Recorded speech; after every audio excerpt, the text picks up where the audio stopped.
انا اعطیناک الکوثر، اس کو آج ہم ذرا ایک مختلف زاویے سے دیکھیں گے، یعنی نیگیٹیویٹی کو ختم کرنے کا پریکٹیکل میتھڈ اس میں اللہ جل وعلا نے کیسے ارشاد فرمایا۔ لیکن اس سے قبل اس کے شان نزول پر کلام کرنا ضروری ہے کہ یہ سورہ مبارکہ کب نازل ہوئی۔ اس کی ٹیکنیکلٹیز میں نہیں جاؤں گا، مفسرین کی مختلف آراء ہیں، جمہور مفسرین کی آراء کی روشنی میں کلام کروں گا۔ سیدنا انس رضی اللہ تعالی عنہ کی روایت، صحیح مسلم اور مسند امام احمد بن حنبل کی روایت کی روشنی میں جن مفسرین نے کہا کہ یہ مدنی صورت ہے، اس مائنارٹی اپینین کو چھوڑ کر میجارٹی اپینین اور جمہور مفسرین کی آراء کی روشنی میں اس پر کلام کروں گا۔ دیکھیے کہ نبی کریم صلی اللہ علیہ وآلہ وسلم پر جب یہ سورہ نازل ہوئی، اس وقت نبی کریم صلی اللہ علیہ وآلہ وسلم بہت پریشان تھے، بہت بڑا صدمہ پہنچا تھا میرے آقا صلی اللہ علیہ وسلم کو، اور اس سے قبل بھی آپ جانتے ہیں کہ میرے آقا صلی اللہ علیہ وآلہ وسلم کے میلاد سے قبل ہی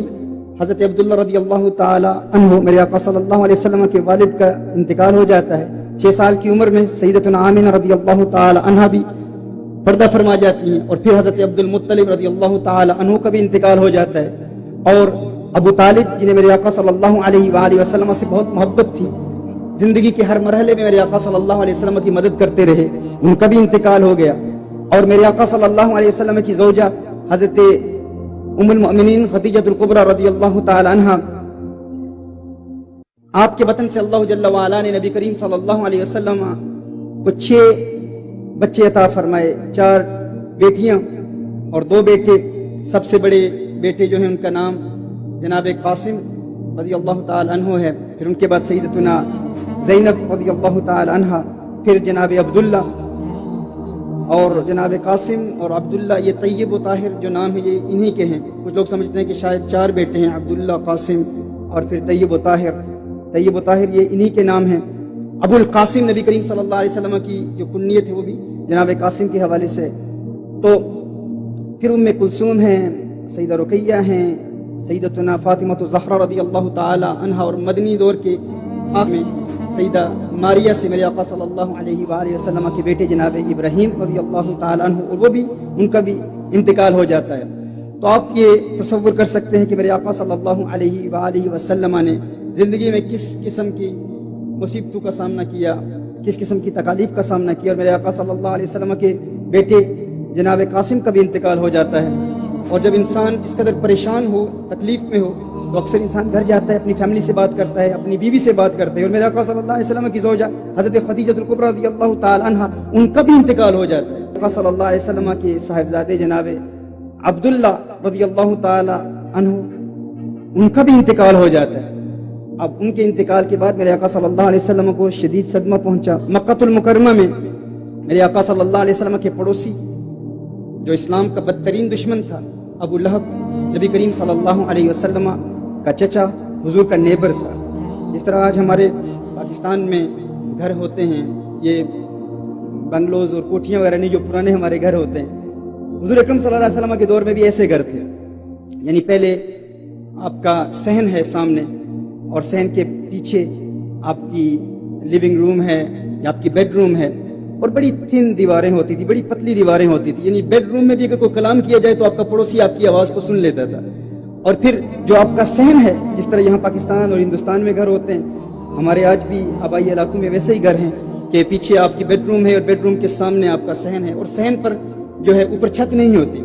یعنی اور آپ کا صحن ہی آپ کا گویا کہ آپ کی لیونگ روم ہے، وہیں آپ کھانا کھاتے ہیں، وہیں آپ فیملی کے ساتھ بیٹھتے ہیں، وہیں آپ گفتگو کرتے ہیں۔ نبی کریم صلی اللہ علیہ وسلم کا گھر بھی ایسا تھا۔ لیکن آپ سوچ سکتے ہیں کہ جب آپ کا گھر ایسا ہو اور آپ کی دیواریں بہت پتلی ہوں، بہت تھن دیواریں ہوں، اور آپ کی ہر آواز آپ کا پڑوسی سن رہا ہو، ایسے ہی میرے آقا صلی اللہ علیہ وآلہ وسلم کا گھر ہے۔ میرے آقا صلی اللہ علیہ وآلہ وسلم کے صاحبزادے جناب عبداللہ رضی اللہ تعالی عنہ کا انتقال ہو جاتا ہے، اور میرے آقا صلی اللہ علیہ وسلم کے سب سے بڑے دشمن ابو لہب، یعنی جس طرح صحابہ کے مختلف مقامات ہیں، میرے آقا صلی اللہ علیہ وسلم کے صحابہ کی فضیلتیں ہیں، سیدنا ابوبکر صدیق رضی اللہ تعالی عنہ، فاروق اعظم ہے، عثمان غنی رضی اللہ تعالی عنہ، حیدر کرار، مولا علی کرم اللہ وجہ کریم، ہر ایک کا اپنا مرتبہ ہے۔ اسی طرح میرے آقا کے دشمنوں کے بھی ڈیفرنٹ رینکس ہیں، اور میرے آقا صلی اللہ علیہ وسلم کا جو سب سے بڑا بدترین دشمن ہے وہ ابو لہب ہے۔ اب جناب عبداللہ رضی اللہ تعالی عنہ کا انتقال ہو جاتا ہے، میرے آقا صلی اللہ علیہ وسلم شدید پریشان ہے، بہت بڑا صدمہ پہنچا ہے۔ لیکن بیٹے کا انتقال ہوتا ہے، اور گھر سے آواز ابو لہب تک پہنچتی ہے، نیبر ہے، اس نے فوراً سن لیا۔ اب آپ غور کریں کہ جب انسان اس قدر تکلیف میں ہو، آپ کے والد کا انتقال ہو گیا، میرے آقا صلی اللہ علیہ وسلم کے اعداء راستے میں کانٹے بچھاتے ہیں، میرے آقا صلی اللہ علیہ وسلم کی تحقیر کرنے کی کوشش کرتے ہیں، بہت زیادہ تکالیف، مصائب و آلام کا سامنا حضور اکرم صلی اللہ علیہ وسلم نے کیا۔ اب والد بھی نہیں ہیں، زوجہ بھی نہیں ہیں، دادا کا انتقال ہو گیا، اور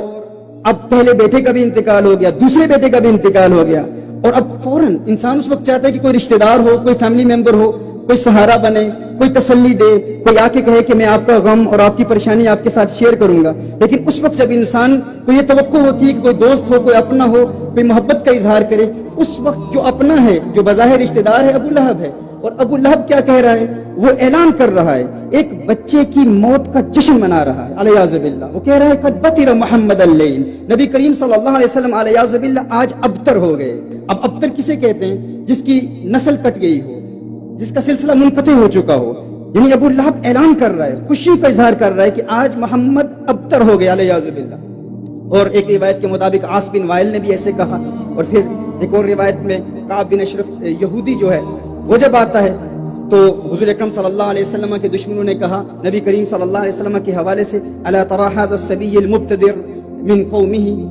فانه يزعم انه خير منا، کہ کیا تو یہ نہیں دیکھتا کہ ہمارا بیٹا، هذا الصبي، ہمارا بیٹا منبتر کہتے ہیں وہ شخص جو علیحدہ ہو جائے، جو تہذیب سے علیحدہ ہو جائے، جو کٹ جائے، جو آئسولیٹ ہو جائے، کیا تم ہمارے اس آئسولیٹڈ بیٹے کو نہیں دیکھتے؟ هذا الصبي، ہمارے اس بچے کو نہیں دیکھتے۔ اب بچے تو نہیں، حضور اکرم صلی اللہ علیہ وسلم کی عمر 40 سال سے زائد ہے، 41-42 ایئرز اولڈ ہے میرے آقا صلی اللہ علیہ وسلم۔ لیکن ہمارے معاشرے میں ایسا ہوتا ہے کہ جب کوئی مشہور ہو جائے، معروف ہو جائے، جب لوگ کسی کی تعریف کریں تو خاندان کے بڑے بڑے بھی وہ 60-70 ایئرز اولڈ ہوں گے تو وہ بھی حضور کے متعلق کہہ رہے ہیں کہ یہ دیکھو ہمارا یہ بچہ ہے، یہ بچہ ہے۔ 41-42 میرے آقا صلی اللہ علیہ وسلم کی عمر ہے، لیکن ابو لہب کہہ رہا ہے، ابو جہل کہہ رہا ہے ہمارا یہ بچہ، یہ دیکھو یہ منبتر ہے، یہ علیحدہ ہو گیا، یہ ڈیٹیچڈ ہو گیا، ہماری تہذیب کو چھوڑ دیا، ہمارے تمدن کو چھوڑ دیا، ہمارے دین کو چھوڑ دیا۔ یعنی ہر شخص حضور اکرم صلی اللہ علیہ وسلم کے خلاف کلام کر رہا ہے۔ اور ابن جریر کی روایت میں اس میں بھی یہ ہے کہ حضور اکرم صلی اللہ علیہ وآلہ وسلم علیحدہ ہو گئے، ان کی نسل کٹ چکی ہے، اب یہ شاخ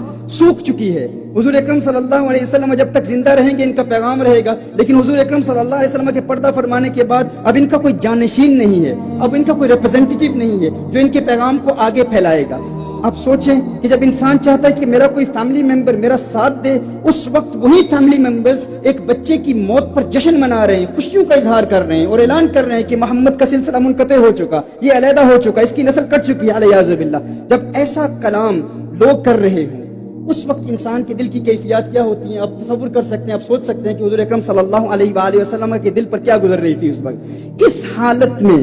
اللہ جل وعلا نے نبی کریم صلی اللہ علیہ وآلہ وسلم سے کلام کیا۔ اب حضور اکرم صلی اللہ علیہ وسلم پر جب یہ صورت نازل ہوئی تو ایک روایت میں میرے آقا صلی اللہ علیہ وسلم انتہائی پریشان تھے، میرے آقا صلی اللہ علیہ وسلم پر ایک کیفیت طاری ہوئی اور نبی کریم صلی اللہ علیہ وسلم نے اپنے دونوں ہاتھ اٹھائے اور میرے آقا صلی اللہ علیہ وسلم مسکرائے۔ آقا صلی اللہ علیہ وسلم کے لبوں پر تبسم کی کھلکھلاہٹ کو دیکھ کر صحابہ نے عرض کیا رسول اللہ صلی اللہ علیہ وسلم آپ کیوں مسکرائے؟ تو میرے آقا صلی اللہ علیہ وسلم نے ارشاد فرمایا کہ نزلت علیہ سورۃ آنفا، کہ ابھی مجھ پر یہ ایک سورت نازل ہوئی، ایک سورت نازل ہوئی۔ اور یہ ہمارے لیے بھی پیغام ہے کہ ہم جب بھی نماز میں سورہ کوثر کی تلاوت کریں تو اس لیے نہ کریں کہ یہ سب سے چھوٹی سورت ہے، یعنی فوراً ہم پڑھ کے آگے گزر جائیں گے، اس لیے نہیں، یہ تصور باندھیں، یہ تخیل باندھیں کہ یہ وہ صورت ہے جس نے آقا کو مسکرانے پر مجبور کر دیا تھا۔ اس لیے ہمارے اسپرچل ماسٹرز کہتے ہیں کہ جب بھی پریشانی لاحق ہو، جب بھی آپ کو تکلیف ہو، جب بھی آپ کا کوئی سہارا نہ ہو، کوئی آپ کا مددگار نہ ہو، تو اس وقت سورہ کوثر کی کثرت کریں، انا اعطیناک الکوثر، اور امیجن کریں، تصور کریں کہ اس صورت نے آقا کریم صلی اللہ علیہ وسلم کو کس قدر خوش کر دیا تھا۔ اور پھر میرے آقا صلی اللہ علیہ وسلم نے ارشاد فرمایا کہ یہ وہ صورت ہے جو مجھے دنیا اور وما فیہا، پوری دنیا اور دنیا میں جو کچھ ہے ہر چیز سے زیادہ محبوب یہ صورت ہے۔ وہ کیوں ہے؟ کہ اللہ جل وعلا نے کلام فرمایا، ارشاد فرمایا انا اعطیناک الکوثر، محبوب ہم نے آپ کو الکوثر عطا فرمایا۔ کیا عطا فرمایا؟ الکوثر۔ یہ کا خطاب اس پر اجماع ہے تمام مفسرین کا، یہ کلام شخصی ہے، حضور اکرم صلی اللہ علیہ وسلم سے ہی کلام کیا جا رہا ہے، لیکن حضور اکرم صلی اللہ علیہ وسلم سے جب اللہ جل وعلا خطاب فرماتا ہے اس میں امت کے لیے بھی بہت سارے میسیجز ہوتے ہیں، اور اس پر بھی تفصیل سے امام رازی رحمہ اللہ نے بہت تفصیل سے کلام کیا ہے کہ اس سے ہم اپنی پریکٹیکل لائف میں پازیٹیوٹی کے لیسنز کیسے سیکھ سکتے ہیں، کہ ہم اپنی زندگی میں پازیٹیوٹی کیسے لا سکتے ہیں، اور دیگر علماء تفسیر نے بھی اس پر بہت تفصیل سے کلام کیا ہے۔ تو دیکھیے قرآن کریم کی اس آیت پر غور کیجیے اور ہم اپنے رویوں کو دیکھیں،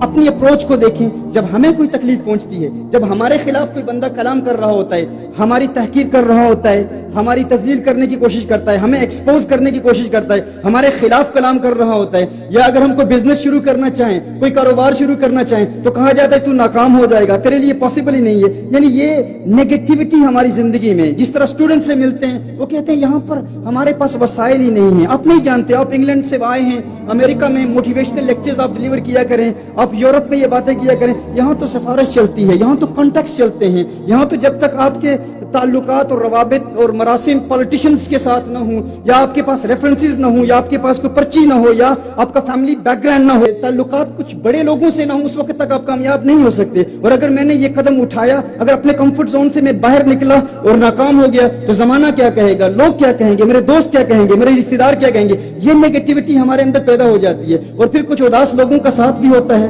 کچھ پریشان لوگوں کا، کیا کہتے ہیں تو نہیں کر سکتا، تیرے لیے پاسبل ہی نہیں ہے۔ لیکن آئیں دیکھیں کہ نبی کریم صلی اللہ علیہ وآلہ وسلم کو اللہ جل وعلا نے کس طرح خطاب فرمایا، اللہ جل وعلا نے حضور اکرم صلی اللہ علیہ وسلم سے کیسے خطاب فرمایا۔ اللہ جل وعلا نے بیٹے کی جدائی کا ذکر بھی نہیں کیا۔ یعنی ہمارے یہاں کسی کا انتقال ہوتا ہے ہم سب سے پہلے افسوس کرتے ہیں، بہت افسوس ہوا، بہت ہم آپ کے غم کے برابر کے شریک ہیں، ہم افسوس سے آغاز کرتے ہیں، نیگیٹیوٹی سے آغاز کرتے ہیں۔ لیکن اللہ جل وعلا نے بیٹے کی جدائی کا ذکر بھی نہیں کیا۔ سب سے پہلے اس بات کا ذکر نہیں کیا کہ اے میرے محبوب ہم نے تجھ سے کیا لے لیا، what we have taken from you. Allah Jalla wa'ala doesn't talk about that. He doesn't mention that. He mentions what I have given to you. He doesn't say anything about what he has taken from Rasulullah sallallahu alaihi wasallam. Allah could have started with, oh beloved, we have deprived you from your son. You have been deprived from your son. آپ کا بیٹا لے لیا ہے، لینے کا ذکر نہیں کیا، دینے کا ذکر کیا ہے۔ اِنَّا أَعْطَيْنَاكَ الْكَوْثَرَ، حبیب ہم نے آپ کو الکوثر عطا کیا ہے۔ یعنی دیکھیے کہ نیگیٹیوٹی سے پازیٹیوٹی کی طرف اللہ جل وعلا، یہ پیغام ہمارے لیے ہے، ہمارے لیے پازیٹیو میسیجز ہیں کہ جب بھی کوئی شخص آپ پر تنقید کرے، کہے کہ آپ ناکام ہیں، تو نکما ہے، تو کچھ نہیں کر سکتا، دیکھ لوگ تیرے بدلے کیا کہہ رہے ہیں۔ اب غور کریں کہ حضور اکرم صلی اللہ علیہ وسلم اپنے گھر میں بیٹھے ہیں اور ابو لہب کی آوازیں آ رہی ہیں، یہ آوازیں میرے آقا صلی اللہ علیہ وسلم تک پہنچ رہی ہیں، وہ کہہ رہے ہیں حضور کا سلسلہ منقطع ہو چکا ہے، اب ظاہری طور پر دنیاوی اعتبار سے کوئی ایسا اپیرنٹ سہارا نہیں ہے۔ تو اب دیکھیے کہ اللہ جل وعلا نے اس اپیرنٹ سیناریو کو دیکھیے کس طرح پازیٹیوٹی میں تبدیل کیا۔ محبوب یہ نہ دیکھو کہ لوگ کیا کہہ رہے ہیں، یہ نہ دیکھو کہ کس چیز سے تو یہ جدا کیا ہے، فرمایا انا اعطیناک الکوثر، محبوب یہ دیکھیے کہ ہم نے آپ کو عطا کیا ہے، الکوثر عطا کیا ہے۔ اب ہماری زندگی میں جب بھی کوئی پرابلم ہو، آپ دیکھیں کہ آپ کے دوست کون ہیں، آپ کے رشتہ دار کون ہیں، آپ کی سوسائٹی، پازیٹیو لوگوں کے ساتھ رہیں۔ جب بھی آپ کو زندگی میں کوئی پرابلم آئے، پریشانی آئے، تو آپ کے دوست ایسے ہونے چاہیے جو آپ کو یہ نہ بتائیں اب تو کامیاب نہیں ہو سکتا، آپ کے دوست ایسے ہونے چاہیے جو آپ کو پازیٹیوٹی دیں، پازیٹیو میسیجز دیں۔ آپ کو جب بھی کوئی تکلیف پہنچے تو یہ نہ سوچیں کہ کس چیز سے مجھے محروم کیا گیا ہے، میں ایگزامز میں فیل ہو گیا ہوں، میں بزنس میں فیل ہو گیا ہوں، میں فلاں کام میں فیل ہو گیا ہوں۔ جب بھی فیلئر کا سامنا کرنا پڑے تو فوراً پازیٹیوٹی کی طرف آئیں، یہ دیکھیں کہ اللہ نے مجھے دیا کیا ہے، اللہ نے مجھے عطا کیا کیا ہے، اور یہ سبق کہاں سے حاصل کریں؟ انا اعطیناک الکوثر، ایک تو زبان پر انا اعطیناک الکوثر کی کثرت ہو، انا اعطیناک الکوثر پڑھتے رہیں، پھر سوچیں اللہ نے مجھے گھر دیا ہے، اللہ نے مجھے اولاد دی ہے، اللہ نے مجھے فیملی دی ہے، جو چیزیں اللہ نے آپ کو عطا کی ہیں ان پر توجہ کریں، ان پر غور کریں۔ اور نبی کریم صلی اللہ علیہ وسلم کی زندگی کو دیکھیں، اگر آپ نبی کریم صلی اللہ علیہ وسلم سب سے بڑے موٹیویشنل لیڈر ہیں۔ حضور اکرم صلی اللہ علیہ وسلم کی زندگی سے جو موٹیویشن ہمیں ملتی ہے آپ اندازہ نہیں کر سکتے۔ ہم صرف اور صرف سمجھتے ہیں کہ قرآن کریم ہمیں عقائد کی تعلیم دیتا ہے، فقہ کی تعلیم دیتا ہے۔ میرے نزدیک قرآن کریم کے ذریعے ہم موٹیویشن بھی حاصل کر سکتے ہیں۔ قرآن کریم ہمارے جذبات اور ہماری ایموشنز کی بھی رہنمائی کرتا ہے، فقط عقائد نہیں ہے، فقط اصول دین نہیں ہے، فقط فقہ نہیں ہے۔ اور اس حوالے سے نبی کریم صلی اللہ علیہ وآلہ وسلم کا اسلوب دیکھیں، حضور اکرم صلی اللہ علیہ وسلم کا ریاکشن دیکھیں، اور اللہ جل وعلا کے کلام سے میسج ہمیں کیا ملا کہ ہم نیگیٹو لوگوں سے دور رہیں، پازیٹیوٹی تلاش کریں۔ اور پازیٹیوٹی تلاش کرنے کا طریقہ کار کیا؟ اور یہ غیر مسلم بھی یہی کہتے ہیں، مسلمان بھی یہی کہتے ہیں، ہمارے اسلاف یہی کہتے ہیں۔ اگر آپ ہمارے اکابر اولیاء کو دیکھیں، فخر الدین رازی رحمہ اللہ کی تعلیمات کو دیکھیں، غوث اعظم پیران پیر میرا دستگیر رضی اللہ تعالیٰ عنہ کی تعلیمات کو دیکھیں، خواجہ غریب نواز کی تعلیمات کو دیکھیں، خواجہ نظام الدین اولیاء رحمہ اللہ کیا فرماتے ہیں، اگر کانٹے بچھانے والوں کی راہوں میں کانٹے ہی بچھائے جاتے رہے تو یہ ساری دنیا کانٹوں سے بھر جائے گی۔